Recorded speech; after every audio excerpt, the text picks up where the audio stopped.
E aí, pessoal, vamos para a parte final da entrevista do Alex Ruffo na Linhagem Cast dos Irmãos Alba. Nesta parte, ele responde as perguntas dos comentários sobre vários assuntos, como a vez que o Senna venceu o GP do Brasil só com a sexta marcha, as rivalidades que ele teve e a evolução que a Fórmula 1 teve no decorrer do tempo, principalmente no aspecto da segurança. E não se esqueça de dar aquele like, fazer sua inscrição no canal, que não vai custar nada. Deixe seu comentário e compartilhe com os amigos. Vamos lá ver o vídeo? Fazer o seguinte então, galera. Agora é a hora dos superchats. Já quero agradecer a todos, a audiência altíssima aqui no Linhagem Cast. Quero demais agradecer a confiança de vocês. O papo tá muito bom, afinal, a gente tem que aproveitar esse hype, essa história, dessas polêmicas e de toda a série do Senna. Vou começar aqui com o Tim Fonseca. Seguinte, grande momento. Senna venceu um GP no Brasil apenas com a sexta marcha. Era cabuloso. Alguém já repetiu esse feito? Não, nunca vi. A gente não sabe, até hoje tem dúvida se era sexta ou se era quinta.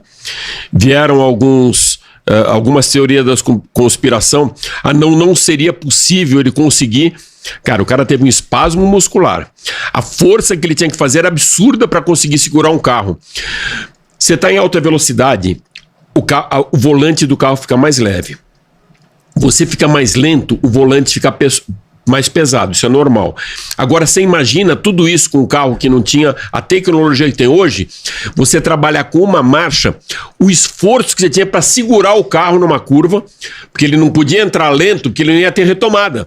Então ele tinha que passar o ponto da frenagem, segurar o carro melhor, porque o Patrese estava colando nele. E aí vem a chuva. E aí, mais uma vez, né? E tanto a gente fala assim, que ele apontava pro alto falando a chuva, não era? Ele apontava do alto falando de Deus. Ah, legal. Agradecendo a Deus. Depois ele até declara isso. Mas as pessoas falam, o Ayrton falando que tá vindo a chuva. Ó, o Ayrton falando... Não era a chuva que ele tava apontando. Ele tá agradecendo a vitória a Deus. Então, foi isso mesmo. Assim... A falar, não é possível, não é... Cara, mas a gente viu coisas com o Ayrton impossíveis de ele fazer. Então eu acredito que realmente estava com uma marcha. A gente não sabe se era a quinta ou a sexta marcha. Tá. Ó, o Matheus, que tá ali, ó, nosso cortador. Ele adora. Mandou a seguinte pergunta, Rufo. Qual a rivalidade que teve mais animosidade com Ayrton? Prost, Piquet ou Schumacher? Na pista, Prost. Schumacher... Ele foi de dedo, já tentou dar porrada em Schumacher por uma série de coisas na pista, mas a rivalidade pessoal o Piquet e na pista o Prost. Chegou a quase sair na mão com o Prost, igual ali na série que retratou? Não. O Senna? Não, eu nunca vi e nunca fiquei sabendo disso. Não. Inclusive, mostra ali, mas não. Tem uma corrida mó legal que o Senna pega a carona no carro do Prost, né? Não, do carro do Mansell. É do Mansell. É bem legal essa corrida aí. Gustavo... Você lembra uma coisa boa. Um dos comissários de prova tenta, depois vejam esse vídeo, tenta tirar ele dali de cima. Ele dá uma porrada no cara e chuta. Tem duas coisas. Primeiro, tem que ser muito louco pra falar isso com... Né? Sai daí, não pode. Não pode. O outro piloto deixou ele subir e outro que encostou nele. É aquela história que eu falei pra vocês de tocar. O Ayrton quase deu uma porrada num fotógrafo subindo na escada, porque esse cara foi puxá-lo para falar alguma coisa, ele dá um soco no cara. Por isso, ele irritava muito ele encostar nele. Cada um tem a sua mania. Eu, por exemplo, eu já acertei esse copinho, isso aqui, alinhei com o meu toque várias vezes. É só uma coisinha, eu já comi 5 disso aqui. A minha única preocupação que eles me expulsem daqui, vocês lembram do Fernando Vanucci, que foi mandado embora da Globo, foi pego. Vocês não lembram disso? Não. Comendo um biscoito no ar.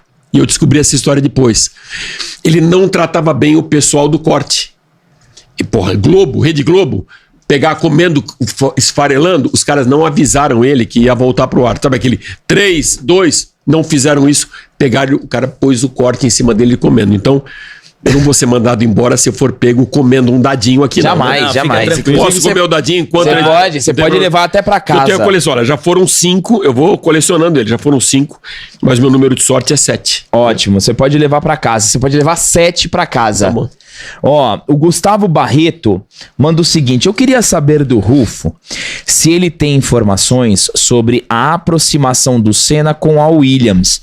Já ouvi dizer que ele quase foi para a equipe em 91, mas optou em ficar na McLaren por conta da lealdade à Honda. É verdade, eu não lembro se foi lealdade à Honda, mas é verdade. Ele já conversava. O Ayrton ficou muito impressionado com a tecnologia da Williams, ficou muito impressionado com com todo o projeto aerodinâmico daquela Williams, que era imbatível, com a suspensão ativa. Para quem não acompanhava na época, o que era suspensão ativa? As pistas têm irregularidades. A suspensão ativa, ela consegue prever qualquer irregularidade, qualquer desvio da pista, ou seja, uma elevação, uma depressão, e ajustar a suspensão do carro para aquele momento que o carro vai passar 50 metros, 40 metros, 30 metros depois. Imaginei tudo isso a mais de 200 por hora. Então, nela se ajustando, o carro ficava muito mais no chão. Então, essa era a suspensão ativa que foi banida justamente no ano que o Ayrton foi para a Williams. Então, por isso que ele falava, né, porra, logo na minha vez, né, porra, todo mundo ganhou, agora chegou a minha vez, vocês tiram isso e mudam o regulamento, tal. Mas ele já pensava em ir para a Williams, mas também na Ferrari. Tá. A gente sabia que assim, vai ganhar 3 títulos, vai 4, e vai para a Ferrari. Hamilton agora, ninguém imaginava. Uma Ferrari do jeito que estava quando ele assinou, esse ano melhorou, mas ele assinou antes.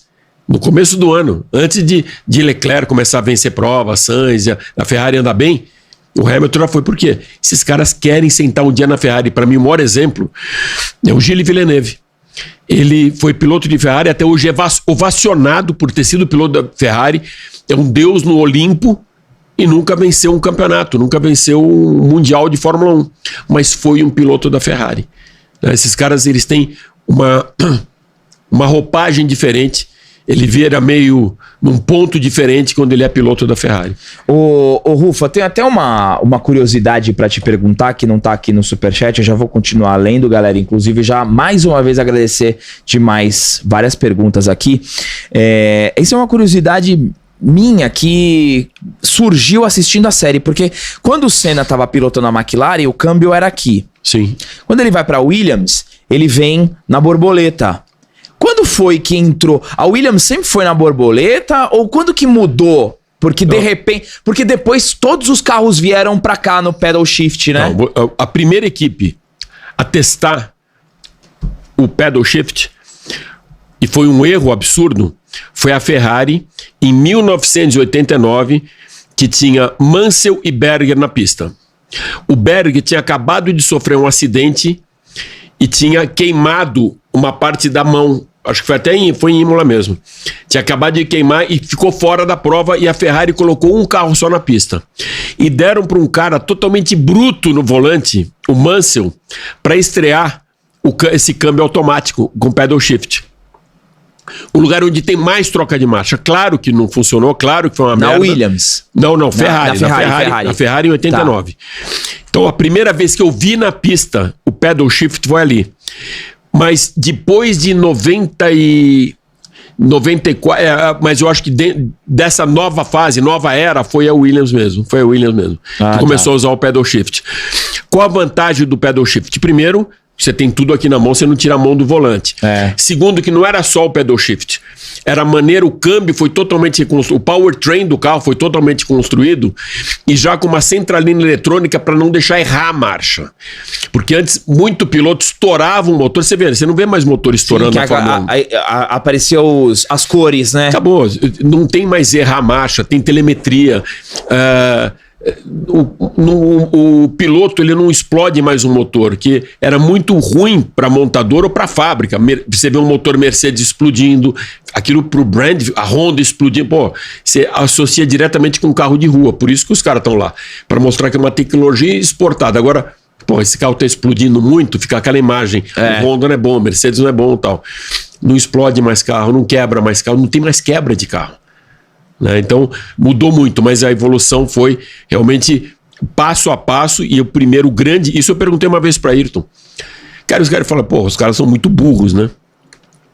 Fazer teste, primeira prova numa prova de Mônaco, vai fazer em Silverstone com poucas trocas de marcha, em Spa, né? Prova de alta, agora Sim. Mônaco, com o tanto de... Reduz vai testar caramba. Um carro, um pedal shift, e com um cara bruto como o Mansell para dirigir, excelente piloto, mas bruto. Né? Então, a história mesmo, na minha leitura, começou em 89. Legal. Com a Ferrari. O Nerdorat mandou o seguinte: eu vi uma entrevista do Frank Williams falando que o Ayrton Senna tinha ambições políticas e que gostaria de ser presidente do Brasil, é verdade? Nunca ouvi isso. Nunca ouvi isso. Deve ter saído agora na Veja, que saiu hoje. Senna era de direita ou de esquerda? Saiu, cara, vamos lacrar, hein?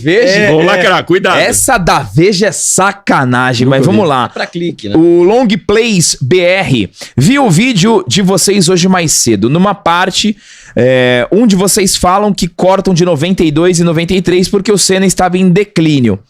Acho que o Rufo vai concordar. Não é o Senna e sim a McLaren que estava em declínio. Inclusive, 93 foi um dos melhores anos dele. É verdade? Não foi o melhor ano, mas foi uma corrida que ele se superou mais uma vez na chuva. Donington Park, até hoje tem a melhor primeira volta, né? Que ele larga em sexto ou sétimo e termina a primeira volta em primeiro. Só que o Rubinho também fez isso, não em primeiro, mas também fez... Não, ali já estava em declínio, em 90, tanto que é o ano que ele já não aguentava mais. O Senna pode ter andado bem em algumas provas, momentos isolados, mas a equipe estava realmente muito mal. Estava muito mal. A equipe teve, pra vocês terem, não sei se vocês lembram, como companheiro de equipe nessa fase pós-Prost e tal, pós-Berger, Michael Andretti como companheiro do Senna, que não conseguia fazer uma largada, não conseguia controlar, mas claro, e o cara que era campeão na Indy, ovacionado, e não conseguiu andar, mas não era a McLaren ali, né? Era o cara, não conseguia andar num carro de Fórmula 1. É uma mudança muito brusca, né? De um carro da Indy para um carro da Fórmula 1, e alguns caras se adaptaram para um lado e para o outro. Para mim, um dos caras que mais se adaptou foi o Jacques Villeneuve, que foi campeão em 95 com a Indy, na Indy, ganhou as 500 milhas em 97, foi campeão mundial de Fórmula 1. Do outro lado, Mansell, também foi campeão na Fórmula 1 e foi campeão na Fórmula Indy. E dois caras que só eles, junto com o Villeneuve, conseguiram isso, ser campeão da Fórmula 1, das 500 milhas de Indianápolis e da Fórmula Indy, ou seja, da temporada Indy. O Mario Andretti, o Emerson Fittipaldi e o Jacques Villeneuve. Então, você perguntou só de 93, eu vou lá na China e tal, mas 93 já estava decadente, era aquele carro com uma frente que já veio aquela tendência de frente de tubarão, aquele parecia um nariz de tucano do carro, muito feio, né, muito feio. E erraram o projeto ali mais uma vez, e o Ayrton foi para Williams, né, para procurar uma coisa melhor. Muito bem, Long Plays novamente, Rufo, mas pelo que vi, é muito para dizer... Peraí, vamos lá, Rufo, mas pelo que eu vi, é muito para não dizer todos. Os pilotos dizem que Senna foi o melhor, até... O Vespa colocou ele entre os 3 primeiros da história e o Schumi acha ele o melhor também. Bom, esse o melhor, ele acontece muito com o efeito James Dean. Não sei se você sabe o que é o efeito James Dean. É quando a pessoa morre no auge. O James Dean só fez 3 filmes na carreira e ele foi ovacionado depois. Claro, Giant é espetacular, Juventude Transviada também, mas... A relevância dele ficou muito grande porque ele morreu no auge da carreira. O Ayrton teve uma relevância muito grande, como melhor de todos os tempos e tal, porque ele morreu na sala da casa de todo mundo, à frente da televisão, ao vivo, todo mundo assistindo e no auge da carreira. Mas muitos pilotos que não falavam isso, falaram depois da morte. Para mim, o cara mais... coerente com tudo sempre foi o Nelson Piquet. Quando perguntaram para ele por que ele não foi no enterro, porque olha, falou, não era amigo dele. Eu não me dava bem com ele, eu não tinha relação com ele. Era um excelente. E o Nelson fala que era um excelente piloto. Quando perguntam pro Piquet quais os melhores pilotos, ele coloca o Ayrton na lista de melhores pilotos, mas não gostava do Ayrton. E muito coerente. Agora, ver um Prost carregando na alça do carro é sacanagem. Só naquele ano que ficaram bem, os outros anos o Prost falava mal do Ayrton, tentava fazer um coluio junto com o Jean-Marie Balestre, presidente da Fiat. Você acha que o Prost foi meio oportunista ali? Ah, foi. Pra mim, total. Ah, não, porque já estavam conversando. Estavam conversando porque estava fora do cockpit, porque não estava mais sentado no carro de Fórmula 1, porque já era tetracampeão mundial. Mas não, eu acho que assim, muita gente falou, como fala até hoje. Pra mim, e não é ufanismo, não é nada disso. Eu acho o piloto mais completo e melhor de todos, pra mim, é o Senna. Mas a maior parte dos pilotos não declarava isso, falava o contrário. Aí o Ayrton morreu, ele passou a ser o melhor do mundo, mas aí de novo, pra mim é o efeito James Dean. Legal. Ó, o Long Play só diz o seguinte, ó, o Piquet já dizia, o Mansell é um idiota veloz. Apenas uma constatação. O Berg Alves, a alta tecnologia dos carros atuais tirou um certo brilho da Fórmula 1. Você, Rufo, acha que teria chance da Fórmula 1 criar uma categoria com carros dos tempos de Senna, colocando apenas os dispositivos de segurança para evitar acidentes fatais?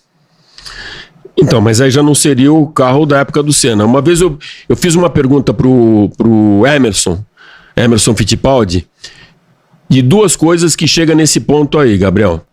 O primeiro foi que eu sempre ouvia que na época do Emerson, do Niki Lauda, Jack Stewart, lá atrás, Jim Clark e tal, o carro era 30% e 70% era a mão do piloto. E o Emerson concordou comigo que hoje mudou essa história. Mas são duas épocas que não dá para comparar. São dois esportes diferentes. Aquela época de Ayrton e a época de hoje é um outro esporte, é um outro carro, é uma outra categoria, outra potência, outra maneira de você poder até se comportar na pista. Muito mimimi, você não pode encostar uma roda, ser punido, você sai um pouquinho da faixa, você é penalizado. Não tem mais aquela Fórmula 1 raiz. Por outro lado, o Emerson também falou que de 70 a 78, de 69 a 79 e tal, todo ano 2 ou 3 pilotos morriam. Os caras começavam a temporada dizendo que, olha, no final do ano vamos ver quem vai estar vivo. E tinham morrido 2, 3 naquela temporada. O carro do Ayrton, o acidente do Ayrton, foi uma virada de chave na segurança. Se vocês olharem foto do cockpit do Ayrton e ele dentro do carro, vinha por aqui o cockpit. O ombro, não é a cabeça, o ombro já estava de fora. Sim. A cabeça totalmente exposta. Hoje você tem o halo, que é aquela sandália havaiana em cima do carro. O carro fecha até aqui. O carro é muito mais comprido. O cara batia de frente, ele perdia o pé, quebrava as pernas. Hoje o carro é muito mais comprido, muito mais largo.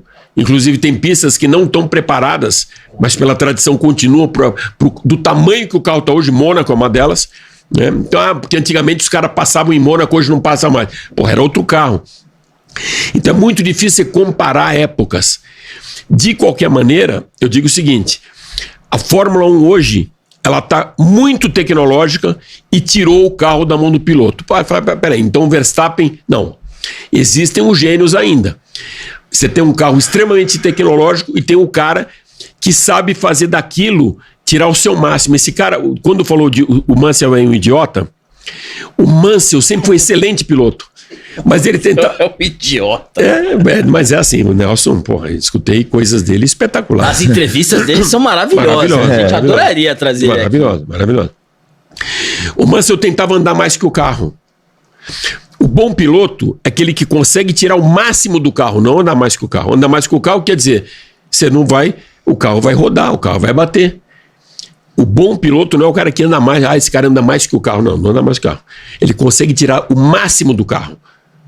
E tem piloto que não consegue chegar próximo do limite de tecnologia, de aerodinâmica, de tudo aquilo que está embarcado, aqueles milhões, e entregar. Para mim, mais uma vez, é chato falar, mas o melhor exemplo a mim é Max Verstappen e o Sérgio Pérez. Ô Rufo, essa é uma coisa que, assim, lógico que é uma discussão que tinha de quem não entende absolutamente nada, como eu, de Fórmula 1, mas que a galera que falava, tinha que ser o mesmo carro pra todo mundo, mesmo tudo, porque aí seria tudo, mesmo até tudo igual, até o mesmo colante, pra você ter o melhor piloto, porque sempre vai ter alguma vantagem tecnológica ali do carro, alguém vai ter um motor melhor, ou vai fazer uma pesquisa, um teste, que isso, é claro, isso também é mérito da equipe, mas essa é uma coisa que eu lembro de eu moleque, todo mundo falando lá,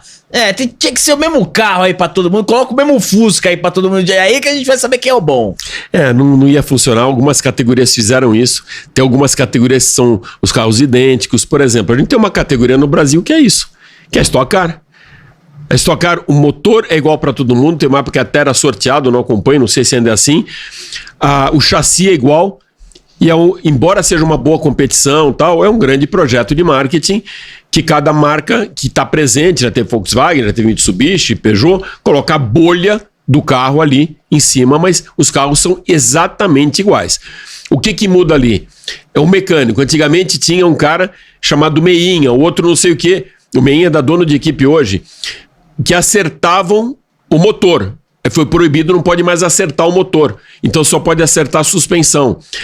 Mas aí começa a aparecer dinheiro, por exemplo, para você ter mais jogo de pneu, ter mais amortecedor, ter mais treino, ter mais isso, mais aquilo, e um vai sobressair em cima do outro. Eu acho que isso é um passo atrás. Não existe isso de carros iguais para todo mundo, porque existe um desenvolvimento tecnológico e a participação de grandes montadoras, grandes fabricantes, que eles vão perder o interesse. Uma Mercedes vai perder o interesse, uma Ferrari vai perder o interesse. A tradição da Fórmula 1 vai por água abaixo. Né? Porque ali é desenvolvimento total. É um grande laboratório de tudo, de tecnologia, de avanço, de tradição. Né? Olha a Ferrari aí, cara. Então, eu acho assim, nunca ia funcionar. Quem é melhor tem os carros melhores e quem é pior tem os carros piores. É natural isso. Então esse cara não tem chance? Tem. O Ayrton não andou numa Toleman de merda em 84 e não deu cartão de visita pro mundo e foi contratado logo em seguida pra Lotus? Depende do cara. Não, e uma outra coisa bem interessante é que você não tem um campeonato de pilotos, você tem um campeonato de construtores também. Exatamente. Que mostra aí a diferença de motores, a diferença de equipe, e isso também é legal. Né? Dedicação a gente olhava, né, o piloto, mas é legal você ver também a disputa das construtoras. É exatamente isso. Eu acho que essa briga é muito grande e tá muito pesada agora no final do ano com a Red Bull em terceiro lugar, a Lando Norris e o Piastri andando os dois bem, os dois pontuando e vão levar a McLaren para ser campeã de construtores. Então, uma puta de uma grana que a Epic ganha. Ferrari é a mesma coisa, que teve uma divisão muito legal de Leclerc e Sainz, e por outro lado na Red Bull só o Max Verstappen carregando o piano.